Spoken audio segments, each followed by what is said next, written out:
Hi, it's John Flynn. Here we are with the 5 ways for small businesses to make money presented by Copley Advertising. Go to copleyadvertising.com and sign up for a free half-hour consultation with yours truly to review your small business marketing plan to see if we can get you some more money right before the holiday season. Always good to have some more money. Today we're going to talk about, will small businesses rule the world? Yes, I know sometimes that sounds like a very bold statement, but when you think about it, with all the niches and all the changes and all the big J.C. Penney's and Macy's going out of business, and all the people wanting, specialty handbags and shoes and delivery of certain stuff, small businesses look pretty good. I know every small business is going to start throwing things at me right now, but, you know, gearing towards the wants and needs of the consumer, small businesses really have the upper hand in reaching to the what the consumer wants, and they have the ability to pivot, where we found out that the big stores don't. So, unless you're like a Target or a Walmart, that you just have the ability to beat up the vendors.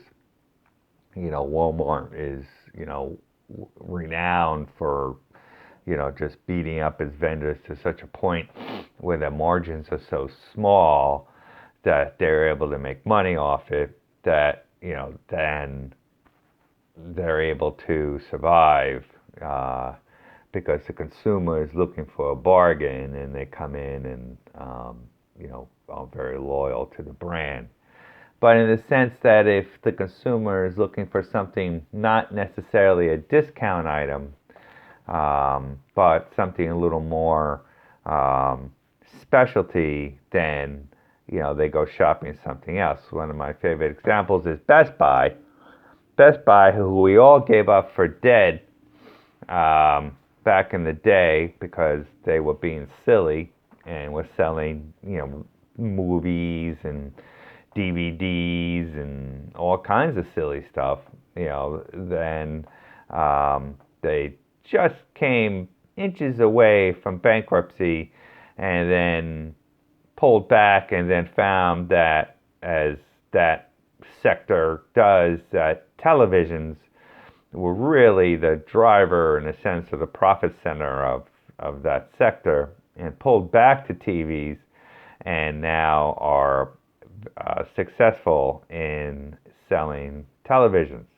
Now, they're not by far, the number one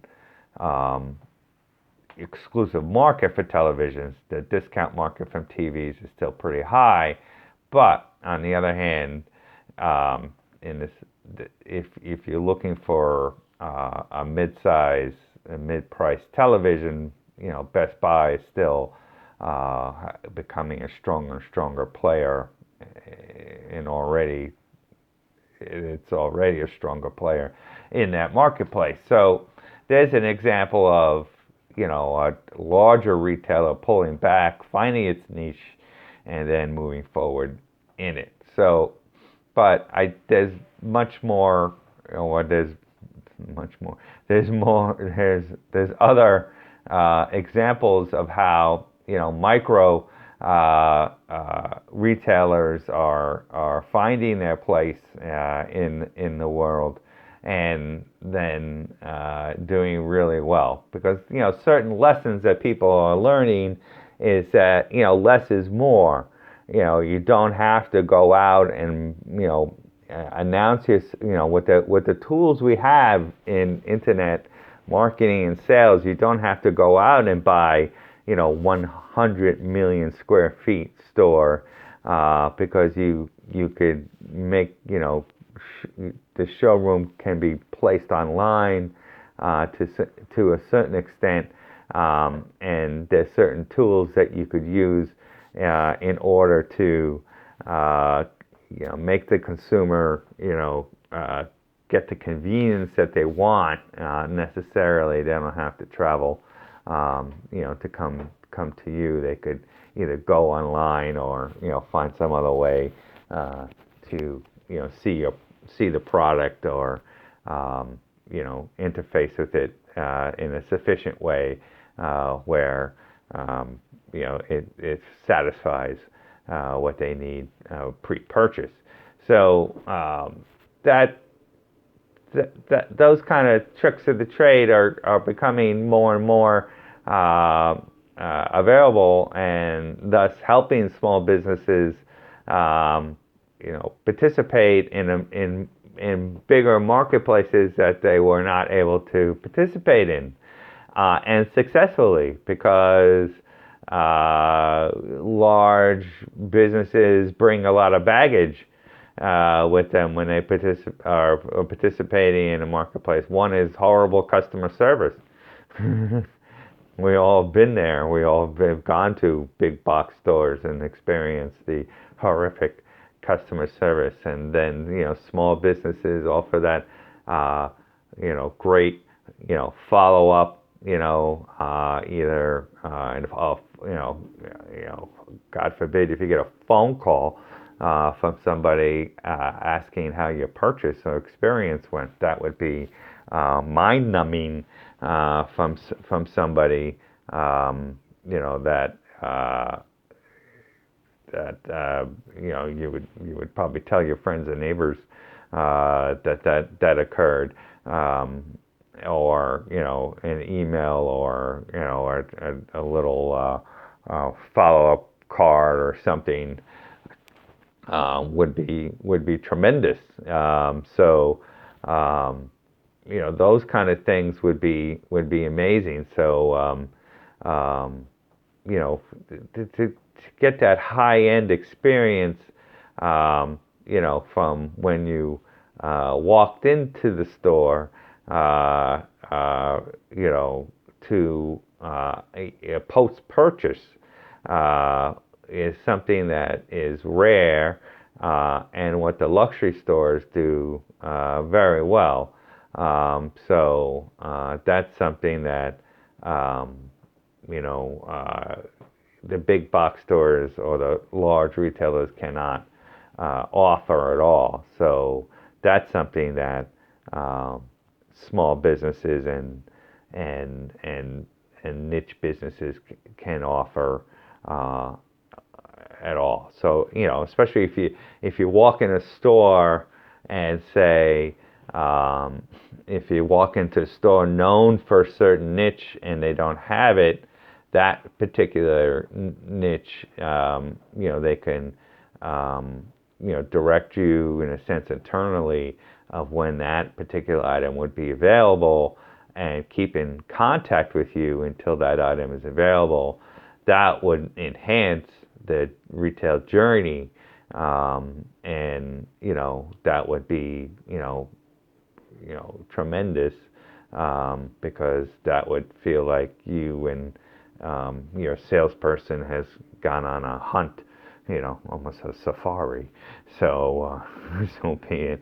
To get the item you wanted. I mean, we all know certain high-end stores, you have to be a customer of a certain level even to look at certain handbags in that store.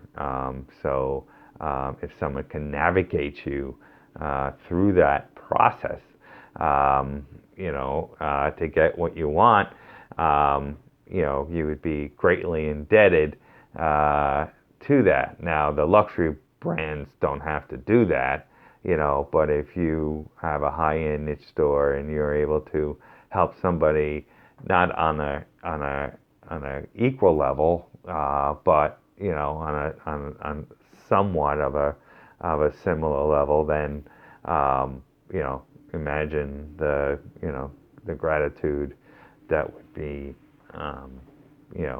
bestowed. those are the kind of examples that small businesses, can rule the world. But the thing is also, you know, um, you got to be careful because big box stores can crush you because of their size. They want to put something down to $1. They can do that. That's just the nature of the beast. So you know that as I always said, that there's a couple things in business you have to always kind of um, keep in mind. One is that you could smell you know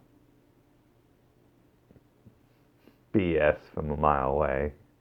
So don't try to pull stuff over on people because if you try to walk the tightrope, which is fine, and stick with service, that's great. But if if you go out there too much and and someone kills you with price, they're going to kill you with price. And so be wary. And two, don't dress BS in a pretty box too often because people are gonna know. Okay, people know.